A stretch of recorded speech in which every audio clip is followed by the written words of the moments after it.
Germany, 1922. In the freezing Bavarian countryside stood a remote farmhouse called Hinterkaifeck. Isolated, silent, hidden beneath snow and fog. To outsiders, it looked like any ordinary farm, but within days, every soul inside would be dead.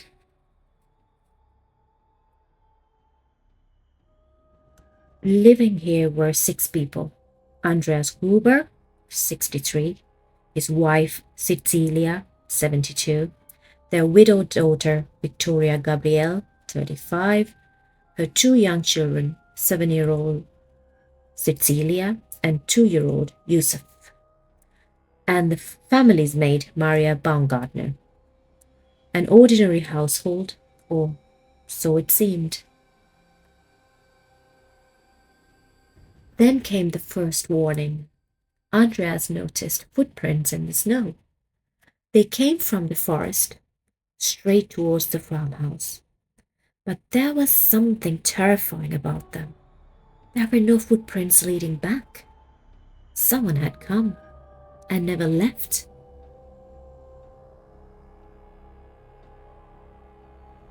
Soon after, strange noises began. Footsteps above the ceiling, movement in the attic, the sound of someone walking overhead.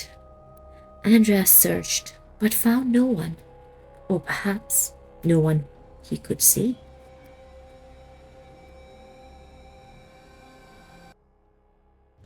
Other unsettling things followed. A missing house key, a strange newspaper no one recognized, whispers that someone may have been watching the farm, watching the family, waiting.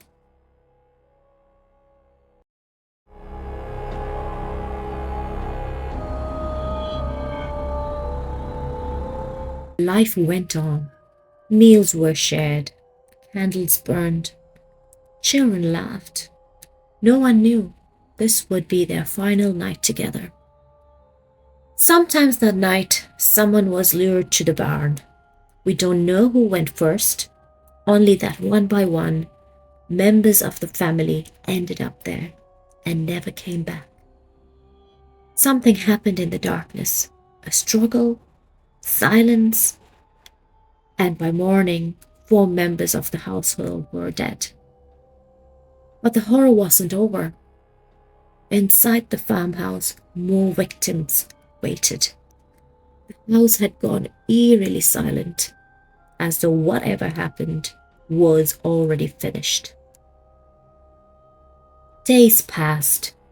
Neighbors grew suspicious. The family had vanished. No one answered the door. Something was terribly wrong. When investigators arrived, they uncovered one of Germany's most chilling murder cases. All 6 occupants dead, an entire family erased, in the middle of nowhere. Police searched every room, every corner, every shadow. But this crime scene raised more questions than answers. There was evidence, notes, witness accounts, physical clues, but nothing that clearly identified the killer. Was it a drifter? A robber? A former worker? A family enemy? Someone they knew? Or someone already inside the farm? And then came the details that made this case infamous. Someone appeared to have stayed in the farmhouse after the murders. Food had been eaten, animals had been fed, the fireplace had been tended, meaning the killer may have lived among the dead for days.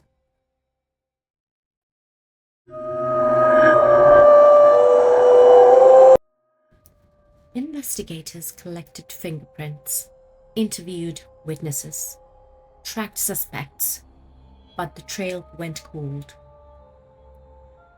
Soon the village was filled with rumors. Everyone had a theory. Everyone suspected someone. And yet, no one could prove anything.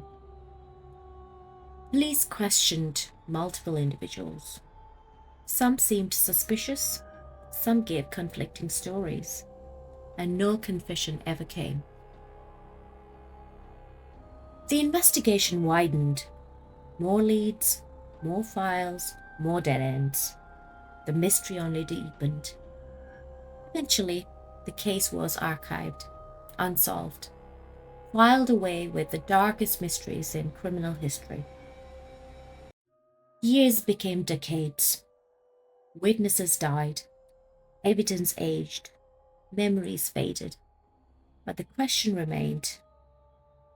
6 victims, a grandfather, a grandmother, a mother, 2 innocent children, and a maid who had barely arrived, gone forever. The farmhouse itself would eventually be demolished, but some say the mystery never left because no one ever truly answered the question. Who was inside Hinterkaifeck? Was this a crime of revenge? A hidden intruder? Or something even darker? What do you think happened at Hinterkaifeck? Leave your theory in the comments, and if you want more true crime mysteries, subscribe to Black Dossier 365.